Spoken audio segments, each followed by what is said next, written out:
vamos bater um papo sobre a Era Vargas. O golpe militar de 1930 pôs fim à política do café com leite e à República Velha. Era o início da chamada Era Vargas. Este movimento não pode ser classificado como uma revolução.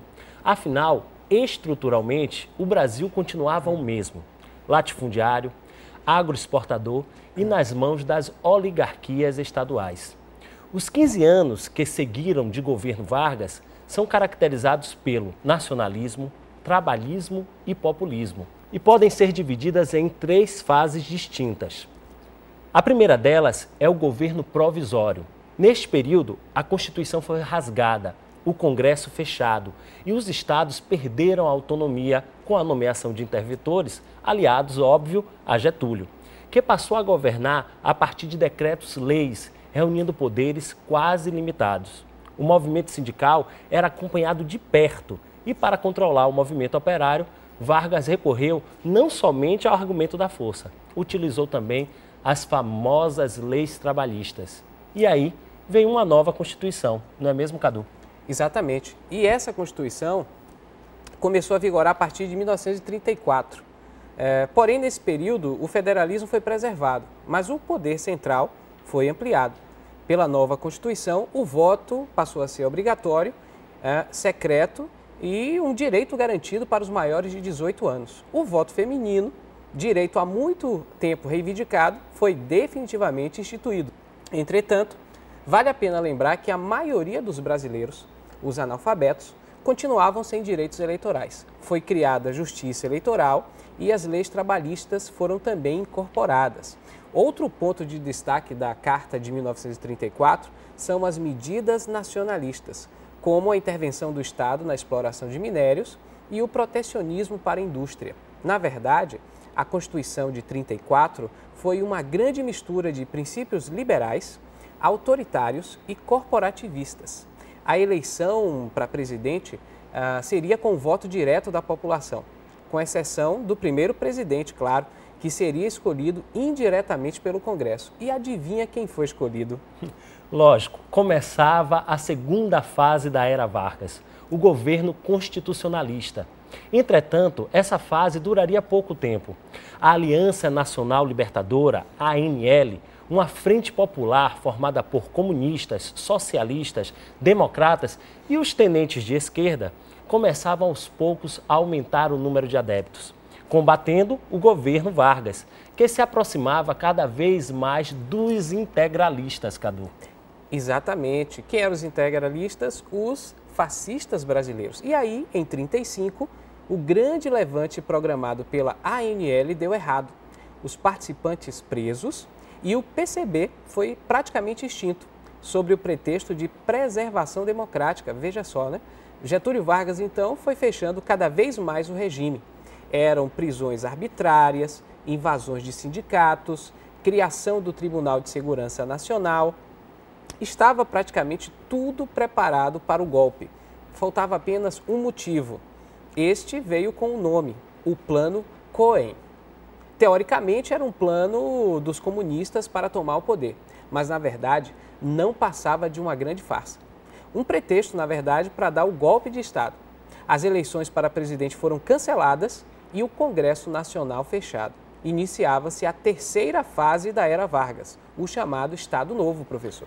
A ditadura varguistas. Em 1937, foi redigida uma nova Constituição para o Brasil. O apelido, a Polaca, porque ela era inspirada no regime fascista polonês e permitiu a Getúlio governar de forma centralizadora e autoritária até 1945, que foi quando aconteceu uma grande contradição. A participação do Brasil na Segunda Guerra Mundial, ao lado dos aliados, trouxe à tona essa contradição, porque de um lado nós estávamos combatendo o regime fascista e do outro, aqui, apoiávamos uma ditadura em nosso país.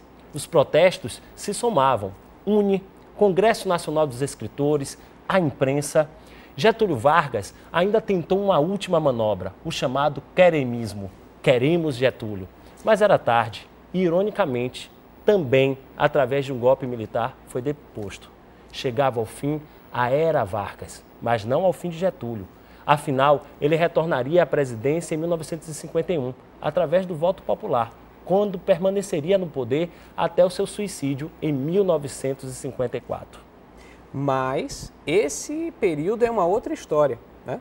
Esse período é diferente. É um período em que Vargas surge eleito pelo povo, é um período em que Vargas aparece como um governo tido como democrático, já que a população tinha o escolhido para presidente, e a situação política mundial também se estruturava de maneira diferente, já que era um momento aí pós-Segunda Guerra, não é isso mesmo? Exatamente.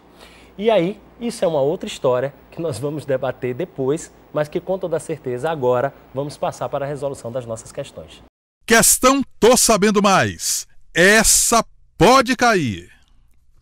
Durante 15 anos ininterruptos, de 1930 a 45, a história da política brasileira foi profundamente marcada pelas frentes de atuação do governo do presidente Getúlio Vargas.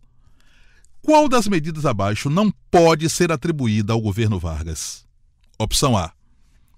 Instauração de um regime ditatorial calcado na centralização do poder, que restringia a autonomia dos estados e suprimia a representação política dos partidos. Opção B. Boicote à produção do setor cafeeiro nacional, com a queima de milhões de sacas de café como forma de incentivar o desenvolvimento de setores mais rentáveis.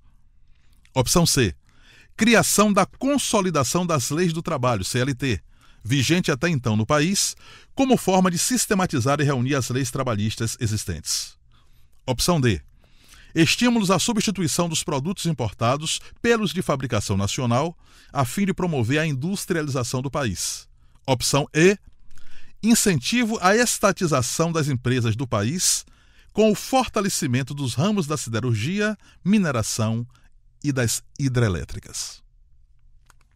Das alternativas citadas, a única que não pode ser atribuída ao governo Vargas é a alternativa B, boicote à produção do setor cafeeiro nacional com a queima de milhões de sacas de café como forma de incentivar o desenvolvimento de setores mais rentáveis.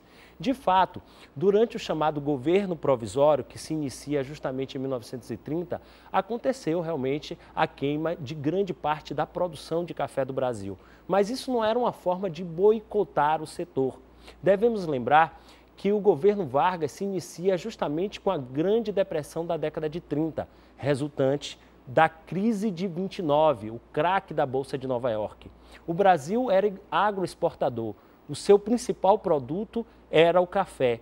Quando se queimou parte da produção, era uma forma de valorizar o produto, uma vez que a crise de 29 foi uma crise de superprodução.